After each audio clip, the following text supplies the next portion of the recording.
I never thought a math class could ruin my life or fix it. Yet there I was at 29 in a stuffy, poorly lit community college classroom, trying to balance adult responsibilities with a desperate desire for something anything. My name is Clara, and I had no idea that a simple elective would upend everything I thought I knew about love, desire, and myself. The moment I saw her, I nearly choked on my coffee. She didn't even notice me yet, flipping through her notebook with such grace it was almost absurd. Her hair fell in perfect waves over her shoulders, catching the dim light like spun gold. And her eyes, me God, her eyes were a storm contained in two sapphire pools, watching the world with quiet intensity. I sat a few rows behind her, trying not to stare, though I failed spectacularly. She laughed at something her neighbor whispered, a sound so genuine and musical that the entire classroom seemed to pause around it. I had no business noticing her, and yet I could not look away. I had convinced myself that at 29, love was a luxury for younger women, or at least for those braver than me. My heart had grown cautious, armored by years of disappointments and the slow erosion of hope. But there she was, piercing through that armor like sunlight through a cracked window. Her name was Emily, as I learned later. That first night, she was more myth than person, an impossible combination of elegance and recklessness, mystery and approachability. I remember thinking that someone like her couldn't possibly notice someone like me, but some part of me hoped anyway. Class started, and the instructor droned on about quadratic equations and factoring polynomials, but my attention remained on Emily. The way she tilted her head slightly as she took notes, the subtle bite of her lip when she was concentrating, every detail etched itself into my mind. After the lecture, as students shuffled out into the cold night, I lingered, pretending to organize my bag. That's when she turned to me, almost by accident, our eyes meeting briefly, a spark of recognition that felt too intense for a simple glance. "Hi," she said, her voice light but deliberate, like she had weighed the word before speaking. "Hi," I muttered, my throat dry. The room suddenly seemed smaller, warmer, charged. "I've seen you here before, right?" Her smile was gentle, teasing, and I felt a foolish flutter in my chest. "Yes, well, sort of. I mean, I'm not regular, I guess," I said, immediately hating how clumsy it sounded. She laughed softly, a sound that made me forget to breathe. "I'm Emily." "You are?" "Clara," I replied, my voice steadier than I expected. There was something about saying my name aloud that made me feel more real. We walked out together, side by side, our conversation light but intimate in the way strangers sometimes talk when they sense a kindred soul. I learned she was 28, had a sarcastic sense of humor that made her friends laugh and enemies wary, and that she had a knack for seeing people in ways they didn't see themselves. Over the next few weeks, our casual conversations became a ritual. I found myself rearranging my schedule to run into her in the hallway, linger after class to talk about everything from literature to life regrets. Every encounter felt electric, the kind of chemistry that seemed dangerous, intoxicating. One rainy evening we found ourselves alone in the classroom, waiting for a late lecture. The city lights reflected on the wet pavement outside, casting streaks of amber and violet across the walls. I could feel her presence behind me, her warmth closer than anyone had been in years. "You know," Emily said softly, "I think you hide too much of yourself." I froze, unsure if she meant it as a compliment or a critique. "Maybe," I whispered. "I've been hurt before." Her hand brushed mine almost imperceptibly, but enough to make my pulse race. "We all have. But maybe some of us are worth the risk." I wanted to say something profound, something that would capture the whirl of emotion inside me, but instead, I just nodded, heart hammering.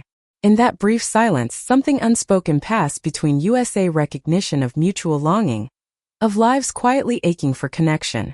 Days turned into weeks, and each encounter with Emily was a delicate balance between desire and fear. I had built walls around my heart, but she had a way of slipping through cracks I didn't even know existed. She challenged me, teased me, and in the process showed me facets of myself I had long forgotten. Our first kiss happened on a night neither of us expected. We were walking to our cars after class, the air crisp with early autumn, leaves crunching underfoot. She stopped suddenly and looked at me with an intensity that made my knees weak.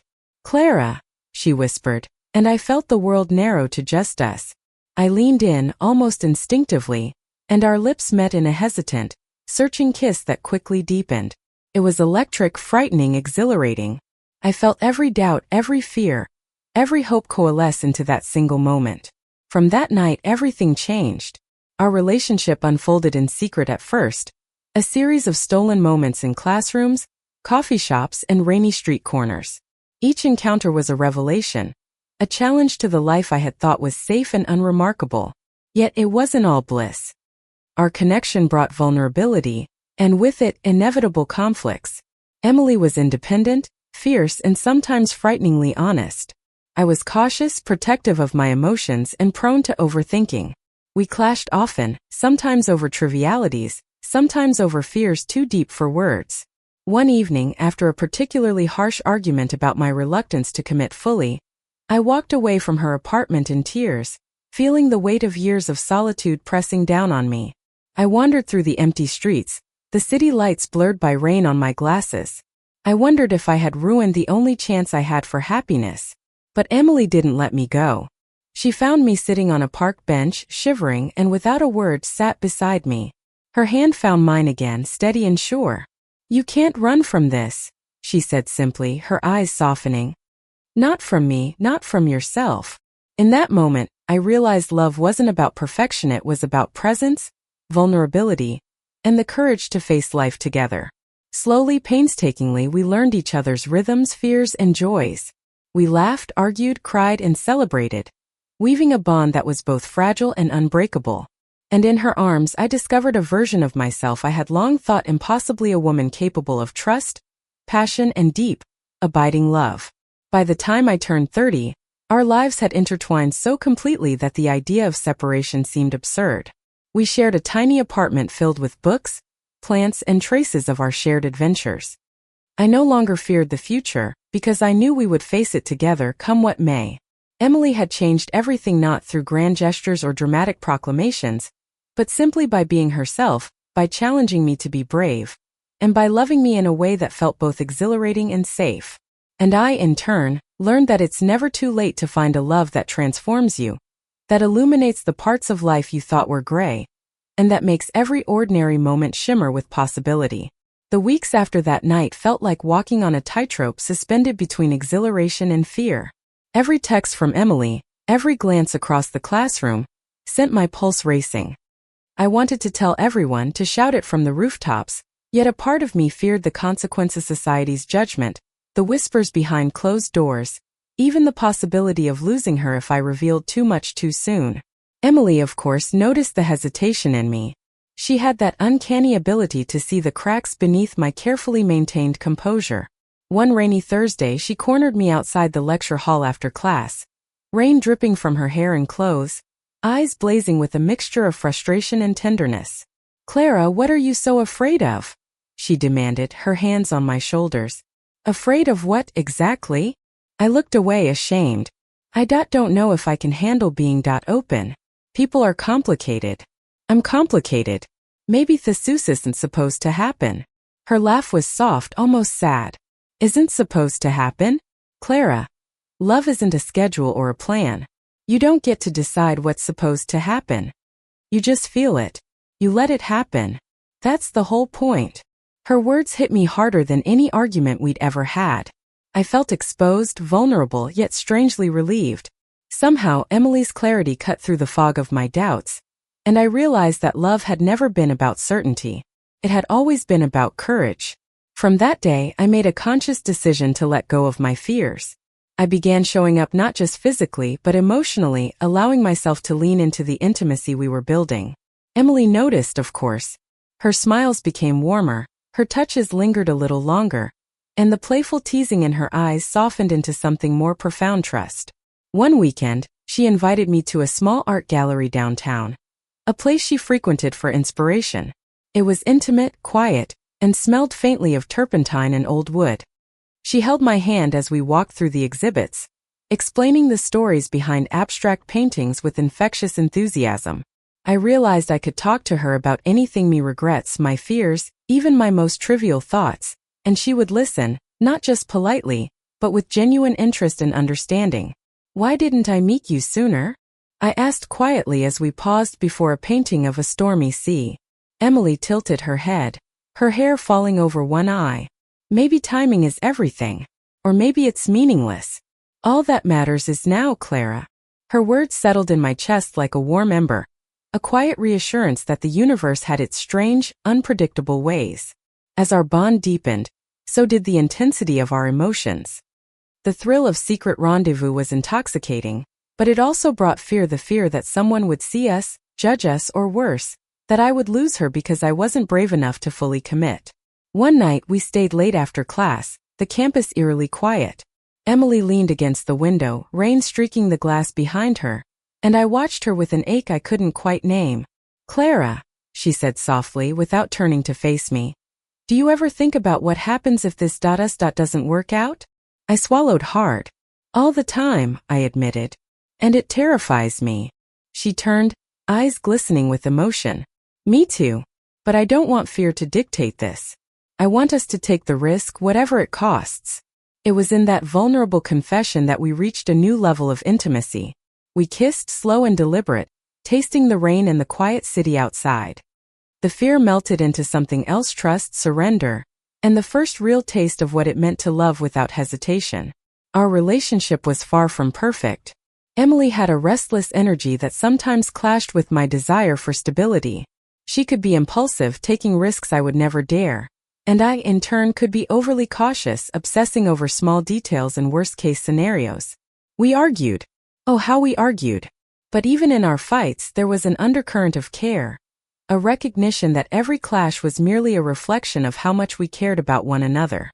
One evening, after a particularly heated discussion about our future, I stormed out of her apartment, the streets slick with rain and neon reflections. I felt the familiar pull of loneliness, the old habit of isolating myself when emotions became too intense. But Emily followed. She found me sitting on the curb, shoulders hunched, trying not to cry in the middle of a deserted street. Without a word, she sat beside me. Her hand found mine again, warm and insistent. You think running away helps? She asked quietly. I shook my head, tears slipping down my cheeks. I'm scared, I admitted. Scared that I'll lose you, scared that I'm not enough. She squeezed my hand, her touch anchoring me. Clara, you are enough. And I'm not going anywhere. We're in this together. Scared or not. That night, we didn't just reconcile. We grew closer. We lay awake in her apartment, talking for hours about dreams, regrets, and everything in between. I realized that love wasn't about avoiding pain, it was about choosing someone, over and over, even when it's scary, even when it hurts. Autumn gave way to winter, and the city transformed under a blanket of frost. We decorated her tiny apartment with twinkling lights, cooked meals together, and built small rituals that made our relationship feel like home. Emily's laughter filled every corner, chasing away shadows of doubt I hadn't realized lingered in my mind. One snowy evening, we attended a small poetry reading at a local cafe. The dim lights, the smell of coffee, and the hushed murmurs created a cocoon around us. Emily recited a poem she had written, her voice steady, yet trembling with emotion. It was about love and loss, risk and courage, and I watched her, heart swelling with pride and longing. Afterward, as we walked home under streetlights reflecting on the snow, I took her hand in mine. I love you, Emily, I whispered. Her eyes softened, and she pressed her forehead to mine. I love you too, Clara. More than I thought possible. The days turned into months, and our love matured in ways I had never anticipated. We learned each other's rhythms, the way Emily hums when she's nervous, the way I bite my lip when I'm thinking too hard. We celebrated victories, comforted each other through losses, and navigated the world together with a shared strength that neither of us had expected to find. There were challenges, of course. Friends and family questioned us, and society's subtle judgments sometimes weighed heavily. But we faced them side by side, finding solace in our unwavering bond. We discovered that love, true love, is not passive, it's a choice, a commitment to nurture and protect what is most precious. One spring evening, we took a trip to a small coastal town, the waves crashing against cliffs and the salty air filling our lungs. We walked hand in hand along the beach, the horizon painted in shades of orange and pink. Emily stopped, turning to me with a seriousness that made my heart skip a beat. Clara, she said, voice steady, I want to make a promise to you. No matter what happens, no matter where life takes us, I will always choose you. Tears filled my eyes and I nodded, unable to speak. I had never imagined such a moment could exist, where fear and uncertainty dissolved completely, leaving only trust and love. "I choose you too, Emily," I whispered, pulling her into an embrace that felt like coming home. We stayed on that beach until nightfall, wrapped in each other's arms, the sound of the waves a soothing rhythm beneath the vast starry sky. It was in those quiet moments, away from the chaos and judgments of the world, that I understood the full depth of what we had found. Emily had changed my life, not through grand gestures or dramatic proclamations, but simply by being herself, by challenging me to be brave, and by loving me in a way that was both exhilarating and safe. And I, in turn, discovered a version of myself I had long thought impossibly, a woman capable of trust, passion, and deep, abiding love. As we returned to our routines, our bond strengthened. Every shared smile, every late-night conversation, every moment of vulnerability became a testament to the resilience of love. We learned that it is not always easy, that fear and doubt will visit, but that choosing each other every day transforms ordinary life into something extraordinary. By the time our one-year anniversary arrived, I realized that life had irrevocably shifted. I was no longer the cautious, reserved Clara who had walked into that night class months ago. I was a woman in love, alive in ways I had never imagined, and utterly committed to the woman who had captured my heart and soul. Emily smiled at me across the candlelit table, eyes glistening. "Can you believe we found each other in a math class?" I laughed, shaking my head. Somehow, it seems completely inevitable now. And in that laughter, in that quiet joy shared between us, I understood the truth I had been discovering all along. Love is not about age, timing, or perfection. It is about courage, choice, and the willingness to be seen fully without pretense. And when it arrives, even in the most unexpected places, it has the power to change everything. As spring deepened into summer, our lives intertwined in ways I had never imagined possible. Emily and I had built a rhythm together, quiet mornings sharing coffee, spontaneous late-night drives, laughter spilling into the corners of our tiny apartment.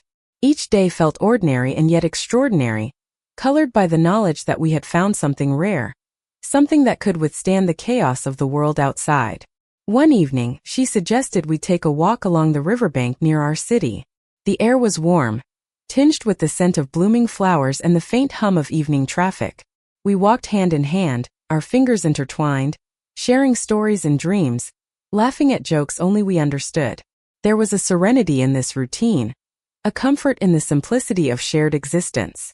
"I've been thinking," Emily said suddenly, her voice soft but charged with intention. She paused, looking out at the water as if drawing courage from it. "I want us to create more memories, something that's ours completely. Something we can look back on years from now, and know that we built it together." I turned to her, curiosity and anticipation mingling in my chest. "Like what?" She smiled, mischievous yet tender. "A tradition. Something small but meaningful. Every year we do something that reminds us of the night we met, the journey we started together. It could be anything, a picnic, a new adventure, even just a quiet night with no distractions. The point is to celebrate us, to remember the leap we took and the love we've nurtured." I felt a warmth spread through me, a quiet joy that seemed to anchor every fleeting fear or doubt I had once carried. "I'd like that," I said, squeezing her hand. "I'd like that very much." Summer days flowed into nights filled with laughter, soft music, and the kind of intimate moments that felt eternal. We explored the city like teenagers, wandering through street fairs, art galleries, and tiny cafes tucked into quiet corners. Emily had a way of noticing things, the small details of life that most people overlooked, and she shared that gift with me, teaching me to see beauty in the mundane. One hot July afternoon, we found ourselves on a rooftop overlooking the skyline. The sun was beginning its descent, painting the buildings in shades of amber and rose. Emily leaned against me, resting her head on my shoulder, and I could feel the steady rhythm of her heartbeat against mine. "Do you ever think about how much has changed?" she asked, her voice barely above a whisper. "All the time," I admitted. "Sometimes I can hardly believe it, that we went from strangers in a night class to this." I gestured vaguely to the cityscape and the quiet intimacy between us. Emily laughed softly, a sound that made the hair on my arms stand on end. It feels like a lifetime and a moment all at once. But I wouldn't change a single step of the journey. I kissed her temple, a tender gesture that spoke volumes. Neither would I. As our first anniversary approached, I wanted to do something special, something that could encapsulate the depth of my feelings for her. I spent weeks planning, secretly coordinating with her favorite florist and a small rooftop venue she had once mentioned in passing. I wanted the moment to be a reflection of you, intimate, personal, and full of meaning. The night finally arrived. Emily and I walked up the rooftop stairs, the city lights twinkling below us like scattered stars. She looked around, puzzled, until I took her hand and led her to the center where a small arrangement of flowers, candles, and photographs of our shared memories awaited. "Clara," she breathed, eyes wide, lips trembling in disbelief. I took a deep breath, trying to steady the storm of emotions swirling inside me. "Emily, you changed my life in ways I never imagined. You taught me to trust, to love, to be brave. I want to keep building this life with you, creating memories, facing challenges, and celebrating victories together. Will you continue this journey with me, officially, as my partner in everything?" Her eyes glistened with tears, reflecting the soft glow of the candles. She stepped closer, enveloping me in a warm embrace. "Yes," she whispered, voice breaking. "Yes, 1,000 times yes." We kissed then, a long, deliberate kiss that seemed to stretch time itself. The city, the stars, the entire world faded away, leaving only the certainty of our love. That night, we didn't just celebrate an anniversary, we celebrated the courage it took to open our hearts, to trust in love despite the risks, and to choose each other unconditionally. In the months that followed, we continued to grow, not without challenges, but with a resilience forged through shared experience. We faced skepticism from friends and family, moments of personal doubt, and the ever-present pressures of work and life. But we had learned that love, when nurtured with honesty, empathy, and patience, could withstand almost anything. Winter arrived again, and with it, the quiet beauty of snow-dusted streets and cozy nights indoors. Emily and I spent hours curled up by the window, sipping hot chocolate, reading books aloud to each other, or simply watching the world pass by. These moments, seemingly mundane, were profound in their simplicity. They reminded me that love isn't always about grand gestures, it's about presence, attention, and the willingness to share life's smallest details with someone who truly sees you. One snowy evening, we ventured out for a walk. The world transformed into a crystalline wonderland. Snowflakes clung to our hair and eyelashes, and the silence of the city felt sacred. Emily stopped mid-step, turning to me with an expression that was both playful and serious. "Do you remember the first snow we shared?" she asked, her voice soft. I laughed, recalling how we had run through the streets like children, laughing until our cheeks hurt, hands clasped tightly together. "I remember. You nearly pushed me into the fountain by accident." She feigned offense, but her eyes sparkled with mischief. "Hey, that fountain was dangerous territory. But yes, I remember. That night was magic." We continued walking, sharing stories and dreams, our laughter mingling with the crisp winter air. In those quiet moments, I understood that the love we had built was not fleeting or superficial. It was enduring, resilient, and capable of deep intimacy. The kind of love that transforms ordinary life into something luminous. As the years passed, Emily and I navigated life's inevitable challenges with grace and unity. Careers advanced, friends came and went, and the world continued its relentless pace. Yet our love remained a constant, a sanctuary where we could be our truest selves without fear or pretense. We traveled together, exploring new cities, countries, and cultures, each journey deepening our understanding of the world and each other. We celebrated birthdays, holidays, and milestones with the same mixture of humor, tenderness, and ritual that had defined our relationship from the beginning. Eventually, we decided to move into a larger apartment, one with enough space for our growing collection of books, plants, and mementos of adventures past. Each room was a reflection of youth's vibrant, eclectic, and infused with warmth. The walls were adorned with photographs of our shared experiences, paintings we had created together, and small notes of encouragement and love we left for each other. Through all of this, I came to understand that Emily had not only changed my life, she had illuminated it. She taught me that vulnerability is strength, that love is an act of courage, and that true happiness is found in the shared journey rather than any destination. One quiet evening as we sat together on our balcony watching the sunset over the city skyline, Emily rested her head on my shoulder and sighed contentedly. "I never imagined life could feel like this," she murmured.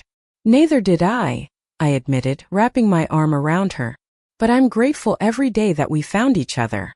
She looked up at me, eyes reflecting the fading light, and smiled. "Clara, we've come a long way. And I wouldn't change a single moment." I kissed her forehead, a gentle promise of all the tomorrows to come. "Neither would I, Emily. Neither would I."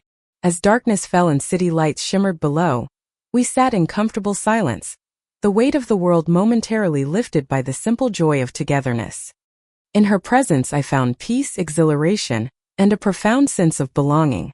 It was a love that transcended fear, a connection that had transformed two cautious, lonely hearts into something unbreakable. And in that quiet, tender moment, I realized that life's greatest gift is not perfection, wealth, or acclaim. It is love. The kind that challenges you, nurtures you, and ultimately reshapes the way you see yourself and the world. Emily had entered my life unexpectedly, in the unlikely setting of a night class, and had altered my path in ways I could never have foreseen. Through laughter, tears, arguments, and quiet shared moments, she became not only my lover but my partner, my confidant, and my home.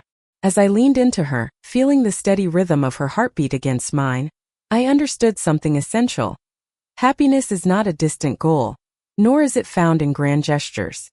It is woven from the everyday moments we choose to share, the risks we dare to take, and the courage to love without reservation. And as we watched the city lights twinkle beneath us, I knew without a shadow of doubt that Emily and I would face whatever came next together. That love, once discovered, was not a fleeting flame but a steady, enduring light, one that would guide us through life, illuminating the path we would walk side by side, forever. Our story, which began in a quiet night class, had transformed into a lifetime of shared dreams, laughter, and love. And in that truth I found the peace, joy, and fulfillment I had long sought, a love that was not just life-changing, but life-defining.